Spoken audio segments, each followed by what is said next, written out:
December 31st, 1999. Across the globe, billions of people stared at clocks counting down the final seconds of the millennium. But beneath the celebrations lurked a silent terror, one built into the very code that ran our world. Would the digital systems that power everything from electrical grids to air traffic controls simply stop working? Would banks lose track of millions of dollars? This was Y2K, the Millennium Bug, a computer glitch so feared it sparked one of the largest coordinated tech efforts in human history. To understand Y2K, we must first understand how computers think about time. In the early days of computing, when memory was scarce and expensive, programmers made a simple choice: save space by storing years as just 2 digits. Instead of writing 1970, systems recorded 70 for decades.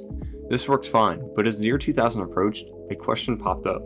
When the clock flipped from 99 to 00, would the computer interpret that as 1900, a date 100 years earlier? Many software systems weren't designed to handle this, and the consequences were unpredictable. It wasn't just one system, it was billions of lines of code.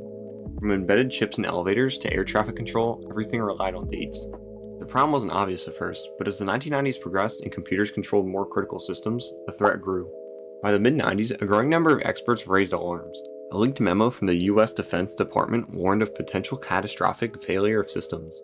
Banks, power plants, even the US military faced risks.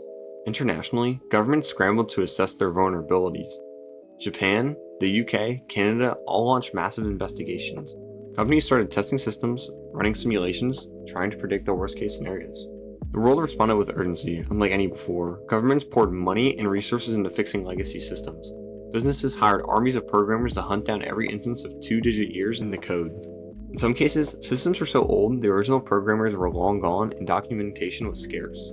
Entire departments reverse-engineered software line by line. Sometimes, code was written in programming languages no one actively used anymore.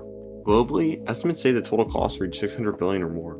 Then came December 31st, 1999. Cities worldwide buzzed with anticipation, both celebration and dread. But elsewhere, tension crackled in the air. Air traffic controllers kept planes grounded in some regions. Power companies had emergency shutdown plans, and banks braced for disruptions. At midnight, screens flickered. Systems that relied on date-sensitive programming either adapted or failed. In the end, the feared disasters mostly failed to materialize. No major power grids went down, planes continued to fly, money remained safe. But it wasn't a perfect success story. Some glitches did happen. In Japan, a nuclear plant reported faulty radiation monitors, and some slot machines and utility meters also malfunctioned. Most incidents were caught and contained quickly. Experts agree that the unprecedented global effort prevented what could have been a disaster of historic scale. Y2K is a testament to what coordinated global action can achieve. It also showed us how dependent we are on fragile digital systems. The lessons of Y2K still resonate, because sometimes the small glitch can have the biggest consequences. If you enjoyed this mini documentary, subscribe.